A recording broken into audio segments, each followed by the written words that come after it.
years. This episode is brought to you by Church. It is also brought to you by State. Church and State. If you do pick up the entire pack, we highly suggest that you do everything you can to keep them separated, because if they get mixed up, things can start getting really, really messy. And now, here's a song. Money don't matter tonight. It sure didn't matter yesterday. Just when you think you got more than enough, it's when it all up and flies away. Just when you think that you're better off making sure your soul's alright. 'Cause money didn't matter yesterday. It sure don't matter tonight. And now here they are, your venerable host, Carlos Kareem Wyndham. Hey, sugars. I'm only late if you go by the white man's time.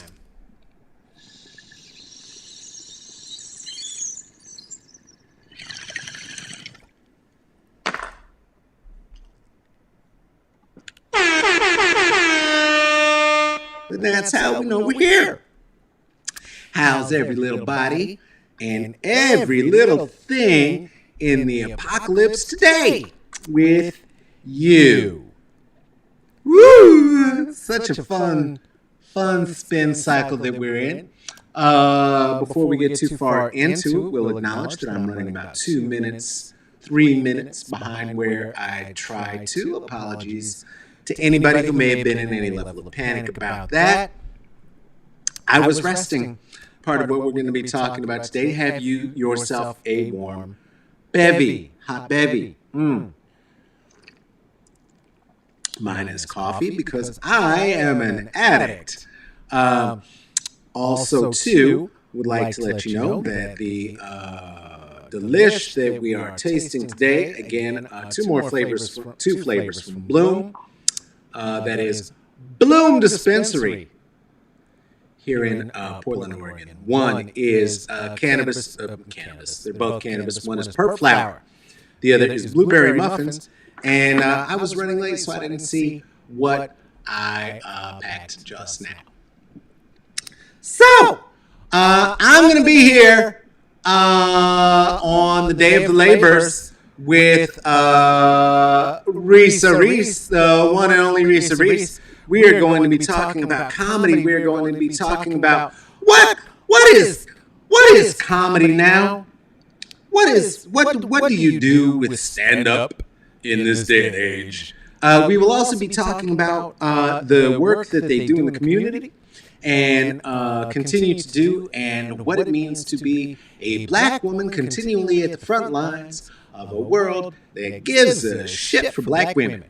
And then on Tuesday, September the 7th, I will be here with globally renowned DJ Tres Manos. Electronic dance music, EDM. That's what I was trying to remember yesterday. EDM music. Going to be making some of that. It's going to be absolutely delicious. I'm not going to be making any of it, but we're going to be making some conversation about those things here under the Philosopher's Tree. And then on that Thursday, I will, of course, wow, that was a weird way to say that word. Jesus. I will, of course, be here on Wednesday, but I will be back again on Thursday, September the 10th, with Esperanza Turbalon Garrett. She's the cowgirl, and also happens to be the CEO and founder of Dancing Hearts Consulting. And what they have been doing is working as a group of primarily black and brown women. I am one of the few folk who get the opportunity to spend some time with them, and who does not fit exactly that description. And we will be talking about all the work that they've been doing in regards to the census and why you better fill yours the fuck out. Hi, how you doing? It is a nice hot day for a cold bong hit. I found out that when I opened my door and it felt like an oven had just been opened. I have some air conditioned situation on and did wonder why I kicked on so early, only to discover that it's about 97,000 outside. And that's a lot of them. So careful about that there.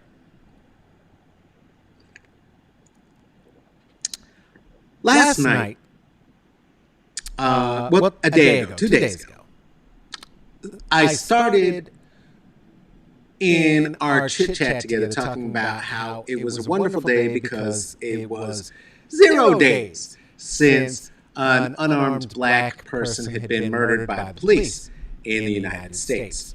That has since passed multiple times over. This has been difficult to take for many, many black people. And white supremacy and the continued murder of black bodies, public executions of black men, and black male presenting people, black and brown male presenting people, private and quiet executions of black women, and including the fact that Breonna Taylor's murderers are still walking around on these streets, is making it a wee bit difficult for black folks to find some things. And I want to address what some of those things may be right now and what some of the dangers may be in the way that we frame them together and what we should do about them. Because we're often talking about our black joy, our black boy joy, our black girl joy, because so many of us are still so tied to a gender binary that has done nothing except to reinforce all of the paradigms of white supremacy and our ideas about what affection looks like and should be, such that we continue to suffer abuses at the hands of ourselves instead of just having black joy. Do you know? And these questions of parsing out whose blackness is enough. Is Kamala Harris actually black? Is that enough of a black? Are Jamaicans black? How aren't Jamaicans black? That's my big question still. Hey, Joe Biden said some stupid things the way an old white man might say some things about a black person. Yeah, he did. He didn't say the things a Nazi would say about a black person, though. And so we're still parsing words over that idea. That is upsetting. And there's barely time to take a breath to begin to think about these things, because every time you start to take a breath and you think that everything might be okay, then all of a sudden, pow! It happens again. And you take a breath and you start getting it together and you think, okay, I got it, and then pow! It happens again. And then you get a day, you get a breath, and then you learn that yet another black celebrity, and in this case one dedicated to elevating the voice of black heroes, is struck down by colon cancer, which is taking out a startling degree of black men and has been for some time. And you look at the level of genocide by neglect happening at in the United States via the dereliction of duty taken around COVID in black and brown communities in particular, and the forcible return of essential workers, which is a great way to say it because it sounds rude in the 21st century to say slave.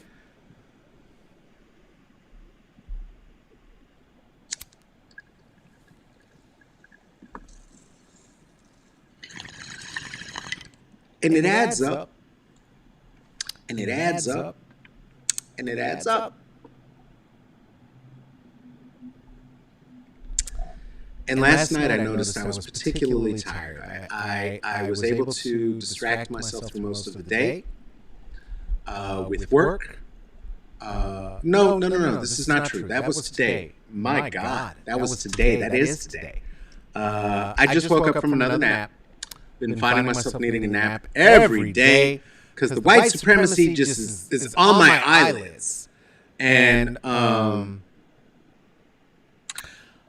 yesterday, I took a nap and spent most of the day just kind of on my ass and tuckered out.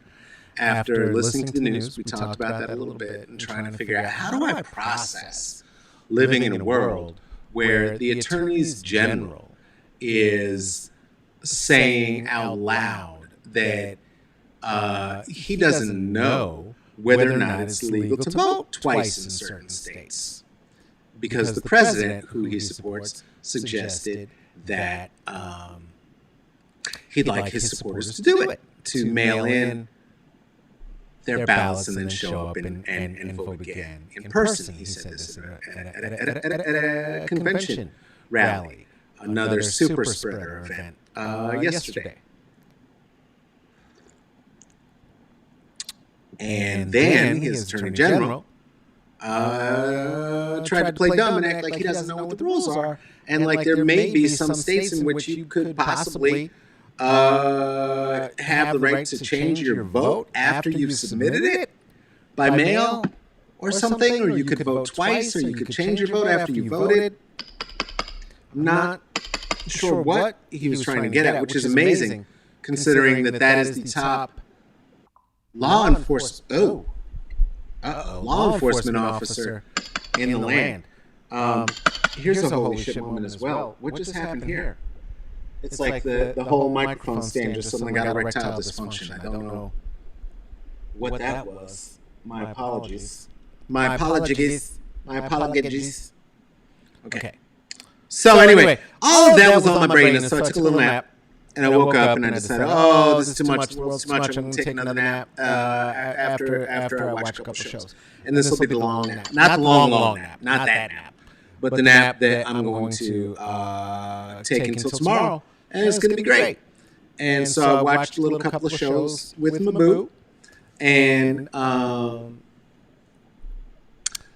got sleepy around 10, which is the thing that happens to me now because I'm an old.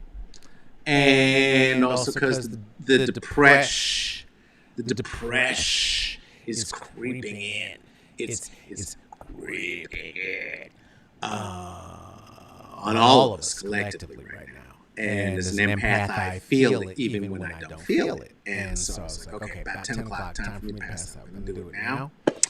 And got ready to climb into the bed and read another story about another shooting, and it wasn't the one that I had read about earlier that afternoon. It was the one in D.C., not the one in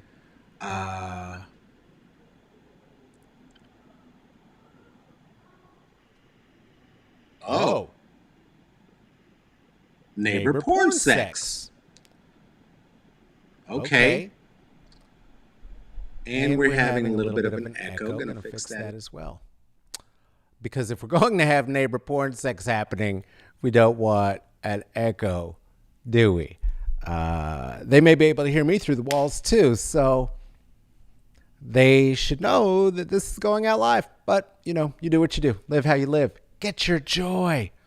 Anyway, so we hear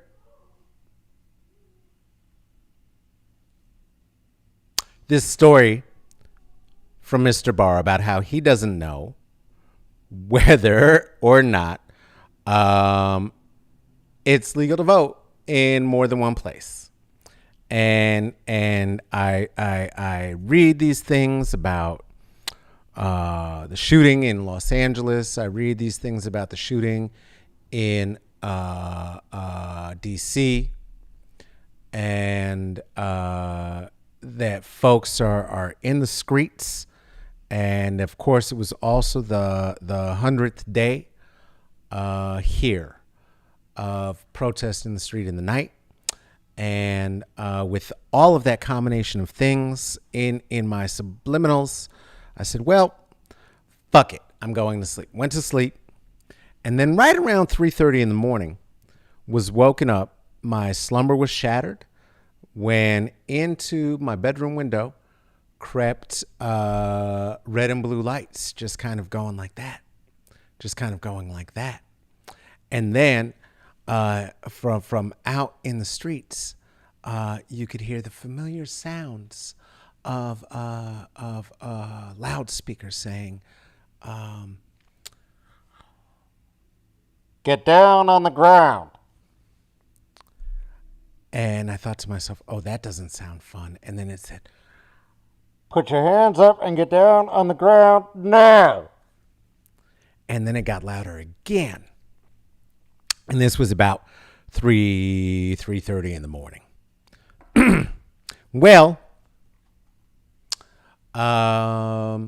realizing that it is, as we have discussed, nigger hunting season, and has been sanctioned by the president and the same attorneys general who is talking about how white people should vote twice, that was the point at which we knew there was going to be a reckoning when I woke up this morning. And so I decided that the appropriate move was going to be to go ahead and go on my run, get into the work detail, and see if I could make it here. Luckily, the work detail was very, very full. But what that meant is that what I was not able to do is the very thing that I wanted to talk about today, which is to rest. And that is to rest comfortably. The reason I needed a nap today is because my comfortable rest was... Can y'all hear that? I almost feel like I want to put the microphone on the wall and invite everybody to it. It's very distracting. It is through the walls. Wasn't able to rest, properly because no. Okay. So if you can't hear it, then I just look like a sociopath as I keep suggesting and looking over my shoulder. It's mostly because I keep hearing a sound that if I were to make myself audibly, they would hear me making as well. And somebody would bang on somebody's wall after that. It wouldn't be pleasant. I think I would lose that bet. Anyway, 3 a.m., got to hear somebody being threatened with being shot in the face by police. Now, I don't know, because statistically in Portland, that would almost have to be a white person.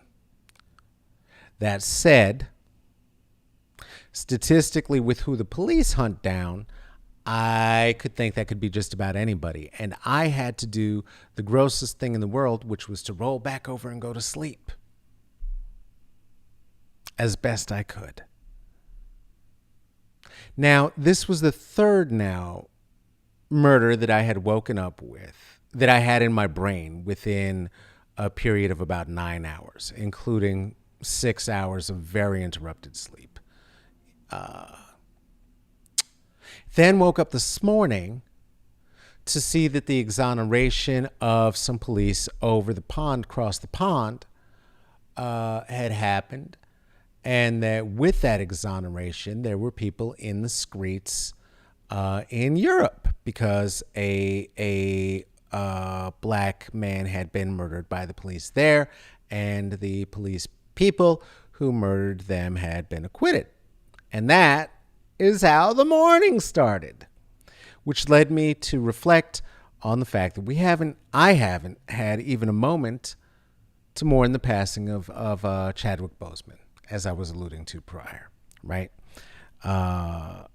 Set a stage for what he wanted to do with his life, and really worked through his pain, through his cancer, and through the disability that it caused him, in order to try to provide something for his people and a legacy to be secured, that could be carried forward in terms of agency and black representation.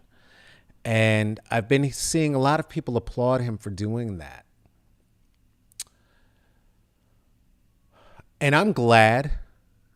I'm glad it happened. And I'm glad for me because I love the Black Panther movie. I love the Marvel movies.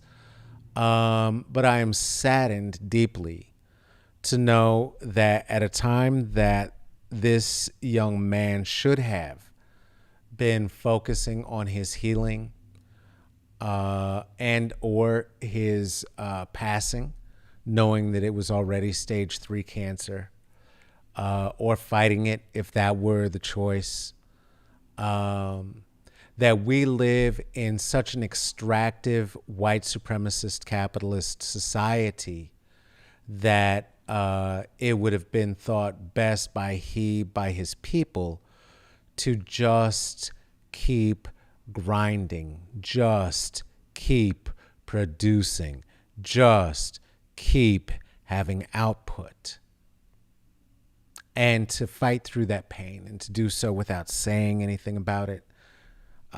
For all the reasons. I don't want to be typecast. I don't want to be cancer boy. I don't want to be limited. I don't want for the people who think of me as these heroes to be disappointed. And while I understand that, there's still something very patriarchal, very patronizing in that framework, right? Because what you're also doing is you're denying a community the opportunity to support you. Do you know? You're denying people who have grown to know you and who have grown to revere you the opportunity to help you when you're struggling as well. And too often for the people that we lionize in the struggle for human liberation, that is one of the things that we deny them, right? It becomes impossible for anybody to be all the way human. So it becomes expected that you have a chaste and pure life. It becomes expected that you repress what it is to be celebrated at a national stage. And should you begin to take advantage of that and become a philanderer, that is brought back because, of course, you were holding a holier than thou ethos of respectability, as a Martin Luther King. Couldn't come out of the closet as El Haj Malik El Shabazz, as a Malcolm X. It have to be relegated to history if you're lucky, if you were any of the queer black women who actually led so many of these movements, and elevated men, because it was known that within the system their voices would be those that would be heard, right? And when we live in that system and we allow ourselves to capitulate to that system, it doesn't allow us to restore our humanity, right? And one of the ways that we're not allowed to capitulate, that we're forced to capitulate, that we're not allowed to restore our humanity, is to work our fingers to the bone. And to believe that there's somehow honor in pushing and working not just through discomfort, but also through actual physical pain, and even through disease.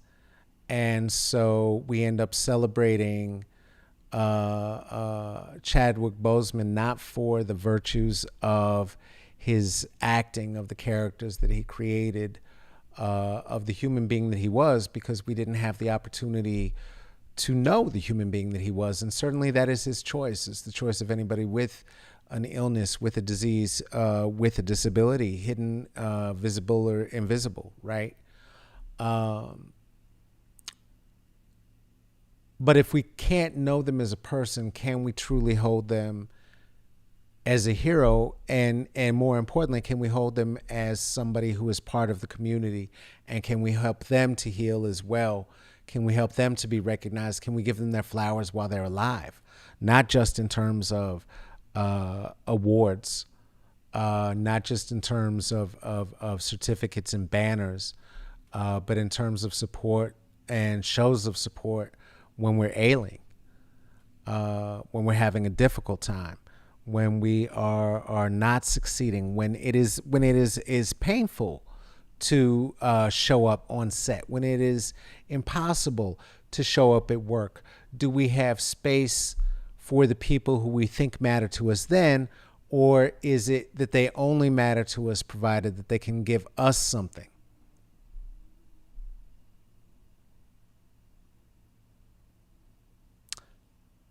And if we hide that much of our whole humanity from the circumstance and from who we are, then how can we radically transform a system that insists that the labor and the extraction of labor from black bodies to the points of our death is the modus operandi if we are participating in it and we're willing participants in it and we're celebrating it in one another? And I don't know the answer. I don't know the answer. I'm not suggesting that he or anybody else who hides your disabilities, your disease, in order to present to your community, your family, the world, continue to do the work that is important to change and elevate liberation for all of us, that you don't continue to do the work. I just wonder how we can do that if we don't see the wholeness and the entirety of the humanity of the person who is trying to change that system, how we truly do it.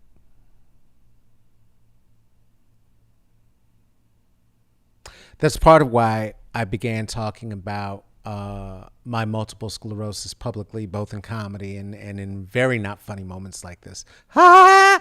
Ha! Comedy show! It's a fun little comedy show!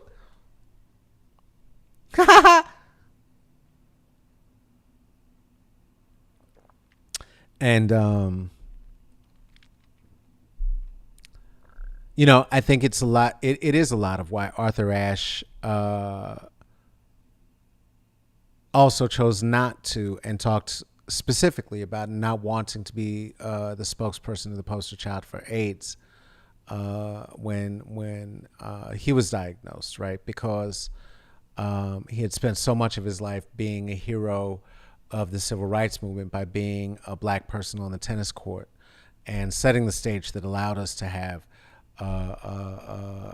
Venus Williams, right? That allows us to have that circumstance of having these young folks on the court now. And he was tired, right? And right now, the reality is that as black folks, we are tired. We don't talk about it enough. But I am. I'm tired. And I don't know what to do. This is not a time where I'm offering all sorts of and here's the ways you can feed yourself. And I'm not even really looking for that necessarily. A way that the tired could end is if the injustice ended. That would be a way. It's not going to end immediately, even if we are able to get the Nazi oligarch out of office. It does not end the fact that we are still a country led by the rich. We are still a land of wage slaves across the board. But I think we've seen recently, when capitalism and the entire system falls, or the wind blows on it, or there's a pandemic, just how fragile it all is. And I think many of us are ready for some new choices. And I think the government is going to be forced into making some. Though I wonder how many, because, even after what happened in the strikes led by the WNBA and the NBA, even this morning, Steve Nash was named head coach of the Brooklyn Nets. And if that is not an example of white privilege, I don't know what one is. To have a person who has zero coaching experience be named the head coach of an NBA team, and he just happens to be a white player. And this being the second time it's happened, but the first time it's happened for a coach who had absolutely no coaching experience, not even on the bench, right after the strikes in the NBA, which of course were about the same things that led to the protest in the streets, which is what woke me up last night. The same thing it's about, not the protests, the actual assaults on our lives, and why it's hard to even find a place to mourn or even to use our collective power to interrupt systems and assert that dollars show up where they need to be. Even when we do that, they will find a way to exercise the system that is the United States, that of white affirmative action. And it's hard. It's hard.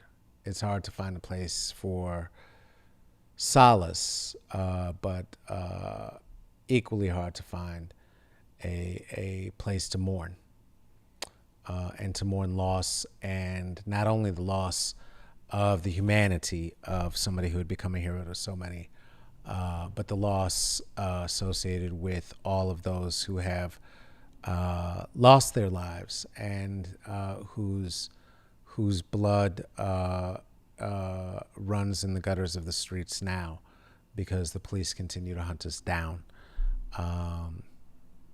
which I also can't do properly. I honestly, so many losses in the last couple of days, I have not been able to keep track of everyone's names. And so I suppose we'll have to address that at some time in the future as well, in the not too distant future.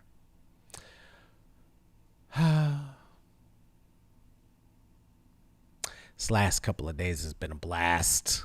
Of course, it's been a blast in the world too. So there's not some way that that I would be able to, nor we should be able to, nor should we want to necessarily extract ourselves from it. It's getting ever nearer, my dears. We have to pay attention to it. Have to.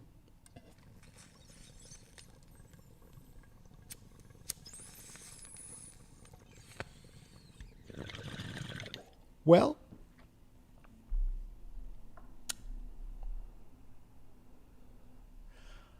I apologize for the echo on the early part of the show. Had both microphones on. That's a new experience. I don't even know why that happened or how it did. And whilst you each said those who answered, you did not hear it. I certainly did, and so if somehow it crept through by osmosis, I apologize for the sex caterwauling happening behind the wall, unless that's your thing. In which case, you're welcome. There's some hoes in this house. There's some hoes in this house. There's some hoes in this house. This has been another episode of Smoke and Mirrors. See, now look at that. I just saw it happen. All of a sudden, there was an echo there again. I killed it, though. This has been another episode of Smoke and Mirrors. Let's call it an experimental one. I don't know what the fuck was happening today. Full moon energy? Who knows? Very often, it's a very, very good show. And, hey, come back next week for one of those there. If you like this, don't know why, but you should share it if you want to. You could share it on your page, I guess. or you could don't.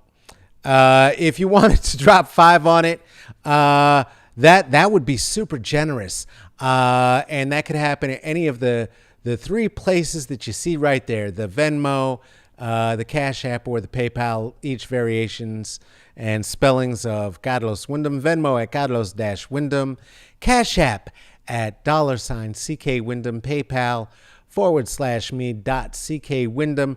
And if you really love it, and even with the garbage fire that today was, you love what Smoke and Mirrors is, and you love being a part of the community here, know 2 things. 1, I love it too. It means a lot to me. And 2, it means a lot in terms of our ability to continue to share it when we have both your viewership and a little bit of financial support from a few people. And some of those brilliant people this time round are Ruthie, Erica, Amber, Aaron, Seth, Lisa, Kristen, Renice, Michael, Natalie, Juliet, Tarika, Tracy. One breath again. This has been another episode of Smoke and Mirrors. You want to see what we're doing over there on the Instagrams? You can. You can do that at Smoke and Mirrors CCB. Do you want to see some of the ideas that get formulated and brought over here on the Twitters? You could do that too at Caballo Negrito at the Twitters. And if you have a question or comment, you have an idea about a guest who should be here, anything like that, or a complaint about maybe the fact that all of the microphones kept turning back on every time I changed the scene, or there was sex noises in the back, or I sounded a little distracted, like maybe there were sex noises in the back, you can write to me about that at smokeandmirrorsccb@gmail.com. This is a thing that is produced and hosted. Welcome, everybody. Yeah, I guess that makes me hosting. Okay, hosted by myself, Carlos Kareem Wyndham. This is also produced by Tracy Tatamy, and it's even better if I've been up for more than 15 minutes. Hey, thank you for spending a little bit of time here with me for the shenanigans, and come back next week for some of the good goodness. Take care of yourself. Take care of each other. Wash your hands. Don't go outside. If you do go outside, wear a mask. And all right, I love you. Bye.